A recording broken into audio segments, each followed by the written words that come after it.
Avoir une bonne idée, c'est le début de tout. Mais comment on passe de l'idée à une vraie entreprise qui marche, surtout en IT? C'est exactement ce qu'on va décortiquer ensemble. On va voir la feuille de route pas à pas pour y arriver. Si l'envie est là, c'est que le moment est venu de faire le grand saut. C'est une sacrée aventure. Et pour bien la commencer, il faut être préparé. C'est pourquoi on va voir ensemble les étapes concrètes, les décisions cruciales et surtout les petites astuces du terrain qui font toutes les différences. Ici, pas de blabla théorique interminable. Non, on va droit au but. Il faut voir ça comme une sorte de GPS pour naviguer dans le monde de l'entrepreneuriat en IT. Allez, c'est parti, on entre dans le vif du sujet. Ok, première étape, et c'est sans doute l'une des plus importantes, le choix de la structure juridique. Imaginez un peu, c'est comme choisir son armure avant de partir à l'aventure. Il en faut une qui protège bien sûr, mais qui soit aussi assez souple pour permettre de bouger et de grandir. Mais pourquoi est si crucial ce choix? Eh bien, tout simplement parce que ça va déterminer 3 choses fondamentales. Premièrement, jusqu'à quel point le patrimoine personnel est protégé si les choses tournent mal. Deuxièmement, le type et le montant des impôts. Et troisièmement, la facilité ou non à faire grandir l'entreprise plus tard.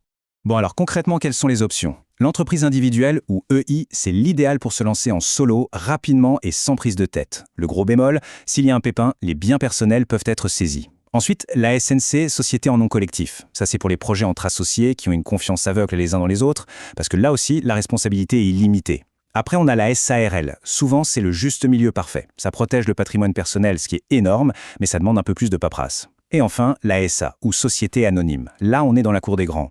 C'est la structure des gros projets, celle qui permet de lever des capitaux. Pour y voir encore plus clair, on peut résumer ça comme ça. Tout est une question de combien de personnes sont dans le bateau. Si on est seul aux commandes, l'entreprise individuelle ou la SARL unipersonnelle sont parfaites. Si on est une petite équipe, la SARL est quasi toujours le meilleur choix pour que tout le monde soit protégé. Et si le projet est vraiment ambitieux, avec beaucoup de monde, là il faut penser directement à la société anonyme. Et là, attention, un conseil qui vaut de l'or, vraiment.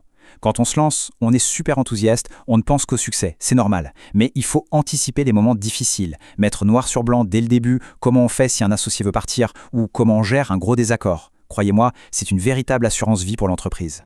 Voilà, l'armure est choisie. Maintenant, il faut la rendre officielle. C'est le moment du parcours administratif.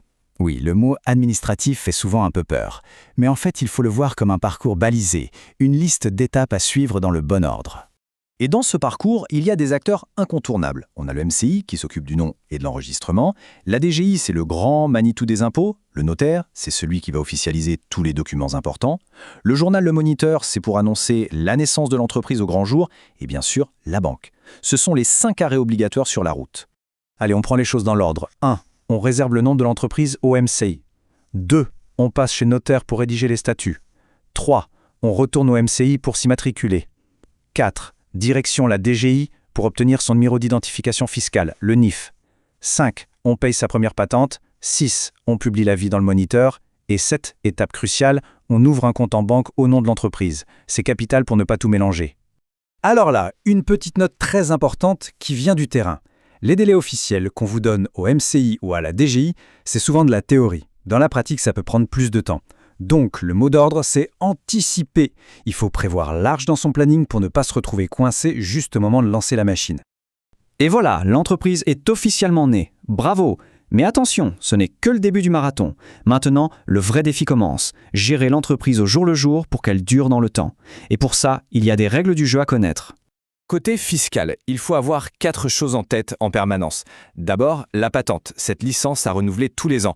Ensuite, la TVA si on est concerné. Puis, l'impôt sur le revenu, calculé sur les bénéfices.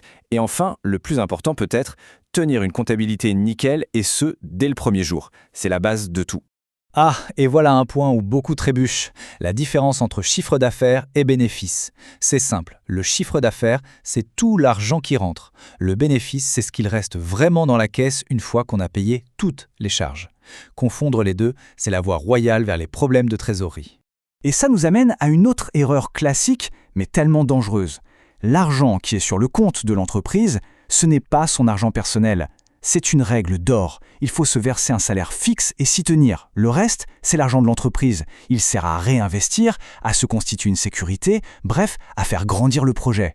Un autre cap important, le jour où l'on embauche le premier salarié. Dès cette seconde-là, 2 nouvelles obligations s'ajoutent. Il faut cotiser à l'ONA pour la retraite et à l'OFATMA pour l'assurance accident et maladie. Ce n'est pas une option, c'est la loi et c'est essentiel pour protéger son équipe. Bon, on a vu comment mettre l'entreprise sur les rails et comment la piloter au quotidien. Maintenant, regardons un peu plus loin. Comment on fait pour protéger son projet et surtout pour le faire grandir sereinement? Ici, il y a une nuance super importante à comprendre. Le nom commercial qu'on enregistre au MCI, c'est le nom légal de la société. C'est son nom de famille en quelque sorte. Mais la marque qu'on dépose à l'ONAPI, ça c'est son identité aux yeux du public. Et c'est ça qui empêche légalement quelqu'un d'autre de vous copier. Et voilà, on boucle la boucle. Voici la checklist complète pour passer de l'idée à l'action.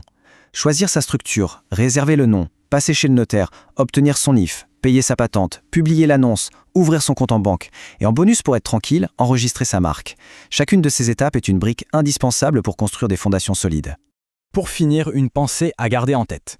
L'entrepreneuriat, ce n'est pas attendre le moment parfait, parce que ce moment n'arrive jamais. C'est agir ici et maintenant avec ce qu'on a. La vraie question n'est pas quand se lancer, mais comment commencer, aujourd'hui. Espérons que ces quelques pistes aideront à démarrer cette belle aventure. Alors, lancez-vous,